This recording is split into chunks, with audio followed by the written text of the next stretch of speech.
Hello everyone, ATR here, and this video is to cover the changes for the patch that is going to hit us tomorrow, October the 9th. And, well, yeah, let's just go over the patch notes and see what that means. Now, first, up on the top, we see a general change, and it simply says ladder decay. That is both excellent and questionable because, well, we don't know exactly how it's going to work, but, well, ladder decay is a great thing to have. Even though there are no in-game leaderboards, we do have the ladder that is created, supported, by Relic in the CoH2.org website, where you can see, your current rank. But the problem with that is that currently there was no DK, or still is no DK, because it's going to hit us tomorrow. And yeah, I mean, if players would just not play, you would still keep your exact same rank, meaning that, if somebody, I believe this is the case, like the #1 player for Soviets or something like that, is no longer playing, but he still keeps his #1 spot. So with ladder decay, if you stop playing, you're going to start losing your rank. At what rate, I don't know exactly how it's going to work, but it means, that the top players will actually be more, not consistent, but I guess to say important, or it's going to be more accurate, a representation of who is actually currently the higher level players, because those are the ones that are currently playing, not somebody that was really good and just left the game and is keeping that spot, forever. Regardless, we don't know exactly what the changes are. We'll see how they affect later on, but this is, well, generally speaking, a good thing. It helps everybody. Next off, we have balance, and this is a lengthy change, but we're not going to go through them. This is actually more described right here. So, balance in small armed weapon profiles. Focus on better aligning infantry small arms with our health damage system. This reduces the amount of overkill and better enables us to control how small arms function within the game. Generally speaking, each weapon will have the same DPS as it did prior to the change. However, the LMG-42 did see a reduction to its theoretical DPS output, as well as its long-range DPS output, to compensate for its incremental value over time. So yeah, basically, a lot of weapons, not all of them, but, well, I'm actually not sure if it's all of them, but you can see here a long list of weapons. These are the actual weapons that the units hold in-game. They got their values changed as far as damage and accuracy. For the most part, like it says here, their DPS are kept the same, so we shouldn't see that much of an impact in-game. The only one they mention here is the LMG-42, which a lot of players have been saying that it's a little bit too much for those grenadiers, and essentially got its DPS reduced. DPS, in case you don't know, it's damage per second.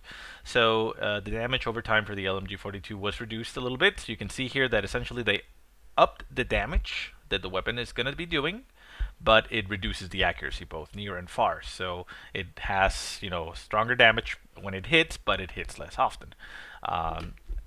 For the rest of the weapons, the changes are similar. Like, say, the G43, it got its damage reduced, but its accuracy increased. And let's say the SMG, damage reduced, accuracy increased. So go on so far. Some of the weapons, damage increase, accuracy reduced. So essentially it keeps it the same. So some weapons are going to be hitting less often, but they're going to be doing more damage, and some weapons are going to hit more often, but doing less damage, on the shots. So regardless, so essentially what this means, or should mean, is that we are going to see a slight nerf, I guess you could say, to the LMG-42. We'll see exactly how much it impacts it, if players are going to stop using it, or if it's still going to be one of the most sought after upgrades for those grenadiers. And yeah, like you can see right here, a lot of weapons, even weapons on vehicles, those got upgraded. Well, not upgraded, rebalanced, I guess you could say. But again, we're not going to go through all of them. You can check them on the website. I'll put the link down below if you want to go check the notes yourself. But just know that stuff changed. Then we go, units and abilities. The KV-8 has in its damage profile adjusted such that it no longer front loads the majority of its damage over a 10-second period. This will result in more of a reaction period for players under fire. The overall DPS of the KV-8 was also reduced from 18 to 15 damage per second. Other abilities have had their cost adjusted to better reflect their value in-game. First change, mortar half-track incendiary barrage cost from 30 to 45 munitions. So this is a nerf on the incendiary barrage. Yeah, I mean, not exactly sure if it was abused that much, at least not in 1v1s, but it was very cheap for what the ability can do. And yeah, I mean, they upgraded basically 50% more the cost, so you got 45 munitions now. I'm still sure we're going to see it used quite often, but I guess not spammed as often as it was. KB8, damage from 40 to 27, ready aim time from 1.5 seconds to 0.75, and reload from 5 to 3. So it's less damage on the weapon, but fires more often. Not sure if this is the main gun, though. Excuse me. Sorry about that, I had to sneeze. This gun, or AT gun, the Soviet gun, basically, AT gun, correcting an error from previous patch. This was mentioned in the patch notes, but no changes were actually noted in the patch notes. They just said they had rebalanced the ability. Essentially, what had happened is that they reduced the shots on the barrage ability for the AT gun of the Soviet players to only 3 shots on the barrage, which apparently was not intended. It was something they were, testing, but it wasn't finalized, but it did, sneak itself into the build. So they set it back to 6, so it's not going to shoot its full 6 rounds on its artillery barrage. The 222 Scout car corrected an error in previous patch that set the cost to 80 manpower and 15 fuel. It's what it's currently costing in, today's patch. It's still live. But tomorrow's patch is actually going to up 10 fuel on that. This isn't really going to affect much players that simply get one scout car, like to say counter the M3 scout car for the Soviets. But for players that have been using a lot of scout cars, it's a little bit of a popular strategy there to get a lot of them, especially since they're so useful even with their upgraded gun. It is going to start, taxing your tech if you, start spending 10 more fuel on each scout car. Assault Grenadiers. Now, these guys, you can pretty much say that they got taken out of the game with the previous patch changes, where they cost the 50 munitions. They got rebalanced. Assault Grenadiers changed now to 320 manpower. Looks like they removed the munitions cost. That is at least what I'm understanding from here, which is excellent because it was a little bit weird to have a unit call in from a commander that cost you munitions. I mean, usually they'll cost you either just manpower or manpower and fuel, and munitions is reserved for off-map weapon abilities. But yeah, so they changed it to 320 manpower, so that means you can actually get Assault Grenadiers early on again, but it's going to be way more taxing on your manpower because originally they were 280 manpower, so that's now 320. Yeah, I mean, you're going to be able to get some, but it's very expensive early on in the game to get 320 manpower squads. So yeah, I'm pretty sure we're going to see Assault Grenadiers coming back into the game in the early game, but maybe not spamming them as it was before. So interesting to see how this change will affect the game. Now, this one is interesting. A lot of people are probably going to complain about it, but probably needed. Ostrupen now capture territory at half their current rate. Now, Ostrupen spam, as you can probably tell by replays that I've been doing, it was very popular because they were so cheap. I mean, 120 manpower, you can get a lot of them onto the field, and even though, there's some ways to get them to work, as far as combat effectiveness, when players would go with their half-track and such. But generally speaking, the Ostrupen, very weak unit, can actually fight, but it can cap. So you would get a lot of them early on and not, spend a lot of manpower doing it because they're so cheap, and it will allow you to get control of a lot of the territory on the map early on, and then pump out stronger units. So what they've done to balance that out, since you can get a lot of them, is nerf essentially their cap rate to half. Now, like I said, probably a lot of people are going to complain about that, and they're not going to like that, but what this actually says to me is kind of interesting, because we might actually see a return of different capping values for more units, because if I'm not mistaken, or well, as far as I know, this would be the only unit right now that has a different capping speed.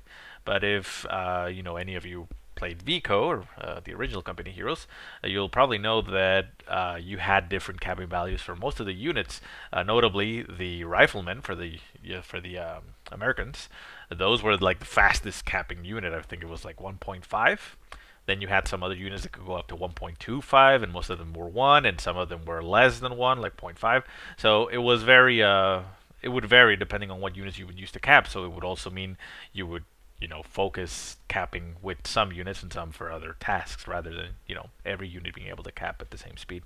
So it might, make it interesting, and also rebalancing some units, like conscripts and such like that, changing their values for capping. So we'll see how this evolves later on in future patches.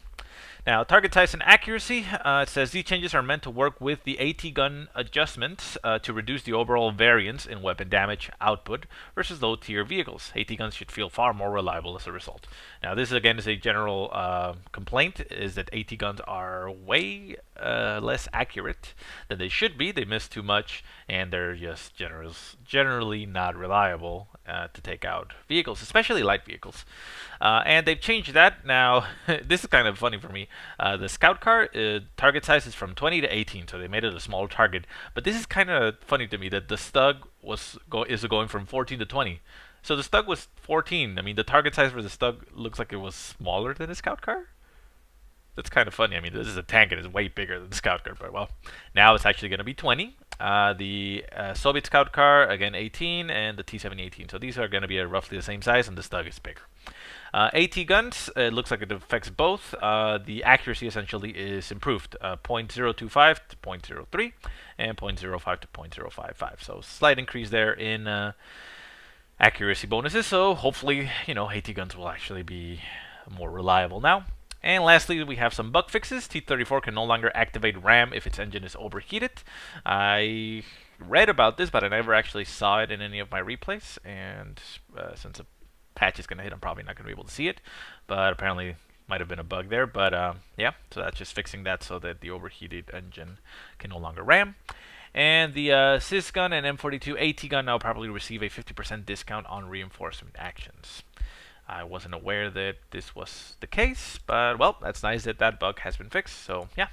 So overall, not a lot of changes that will greatly impact the game. Like I said, most of these changes shouldn't really be that drastic. Like they say on the top, is that the weapons are going to be keeping their same amount of DPS, and yeah, I mean, the most notable changes here are probably going to be to the Assault Grenadiers and the Ostruppen, because those are the most commonly used, and the Scout Car. KV-8, I mean, again, I'm not exactly sure how much of a change that's going to translate to, but yeah. So anyways, guys, let me know what you think about the changes. Yeah, put any your opinions in the comments, and yeah, that's pretty much it. Thanks for watching. See you guys next time.